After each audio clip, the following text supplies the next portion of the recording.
Hi friends, स्वागत है आप सबका अपना ही YouTube channel Arya tech point में।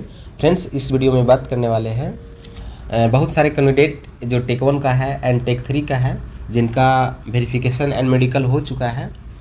बहुत सारे आरआरबी तो पैनल भी जारी करना शुरू कर दिया फ्रेंड्स, लेकिन बहुत सारे आरआरबी में अभी भी वेरिफिकेशन एंड मेडिकल चल रहा है। तो उसमें से बहुत सारे कैंडिडेट का अभी भी कन्फ्यूजन है कि कौन सी मेडिकल स्टैंडर्ड हम पास किए हैं या तो कौन सी मेडिकल स्टैंडर्ड हम फिट किए हैं, उसको पता नहीं चल पाया है। तो जायज़ है फ्रेंड्स उसका क्वेश्चन, क्योंकि वहाँ पे मेडिकल जब जांच होता है तो वहाँ पे कोई भी डॉक्टर नहीं बताता है कि कौन सा मेडिकल स्टैंडर्ड आप पास किए हैं।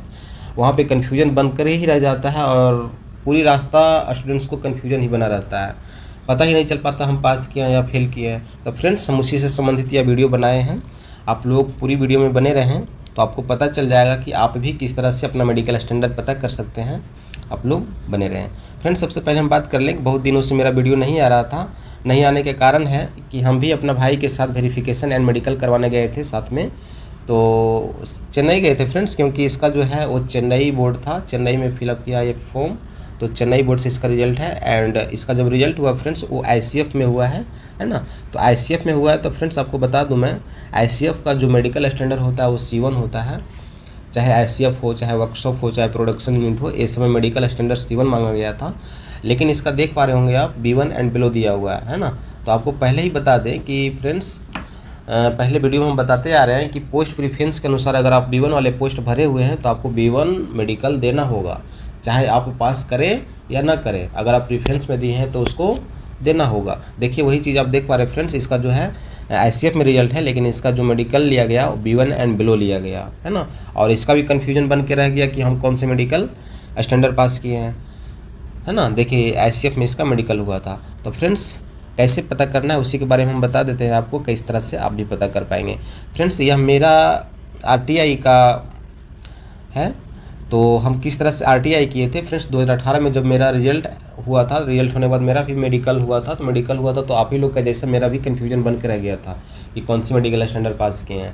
तो फ्रेंड्स, हम कुछ दिन के बाद RTI किए हैं और RTI से पता किए कि कौन सी मेडिकल स्टैंडर्ड पास किए हैं। क्योंकि फ्रेंड्स, मेडिकल हो जाने के बाद एक लंबा इंतजार करना पड़ता है, 1 मंथ से 1.5 मंथ तक इंतजार करना पड़ता है पैनल के बारे में। लेकिन उसी बीच में बहुत सारे मन में बहुत प्रकार के सवाल उठते रहता है कि हम पास किए कि नहीं किए, कौन सा किए। तो इसी प्रकार से मेरा भी हो रहा था। तो मैं RTI किया और RTI से पता किए थे कि कौन सी मेडिकल स्टैंडर्ड हम पास किए हैं। तो फ्रेंड्स, RTI का जवाब आने में थोड़ा समय लग ही जाता है। हालांकि 30 दिन 1 महीना के अंदर आ जाता है, कहीं कहीं 7 दिन में भी आ जाता है। तो आप RTI करके अपना पता कर सकते हैं। तो फ्रेंड्स, देख पा रहे होंगे है ना, यह मेरा था 2018 का। इसमें सारी डाटा सही फिलअप करना होता है, रोल नंबर, रजिस्ट्रेशन नंबर, सब चीज़ आप फिलअप करेंगे सही तभी आपको जवाब मिल पाएगा। तो देखिए फ्रेंड्स, उसमें मैं एक क्वेश्चन पूछा था, देखिए आप लोग, और उसका जवाब क्या आया था। पहला क्वेश्चन था कि how many marks of CBT2। Friends, उस समय 2 CBT हुआ था, CBT1 हुआ था, उसके बाद CBT2 हुआ था। CBT2 में 2 पेपर हुआ था, part A and part B, आपको पता ही होगा, और साइको हुआ था।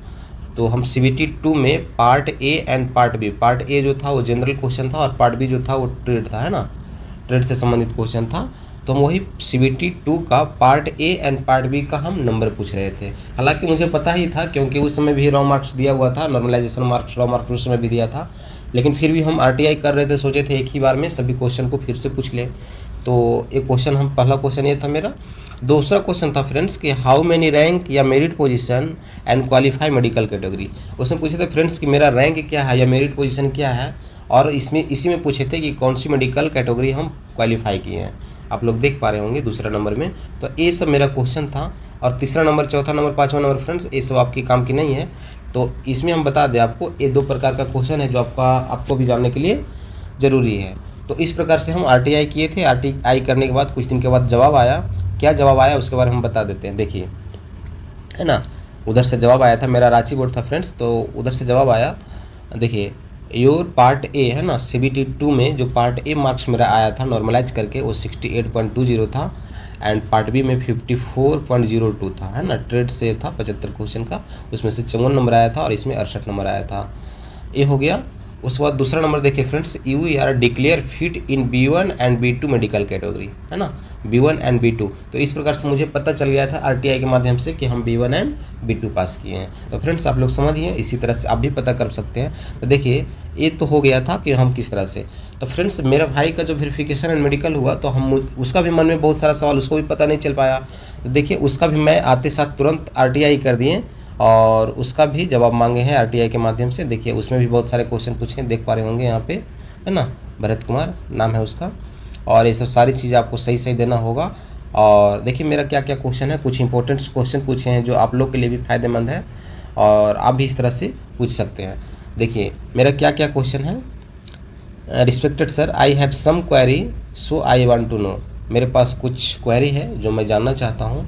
क्या है पहला query, which medical standard I have passed, है ना, कौन सी मेडिकल स्टैंडर्ड हम पास किए हैं, पहला क्वेश्चन। दूसरा क्वेश्चन था मेरा, which post category allotted to me, कौन सी पोस्ट कैटेगरी मुझे अलॉट किया जाएगा, उसके बारे में पूछे हैं।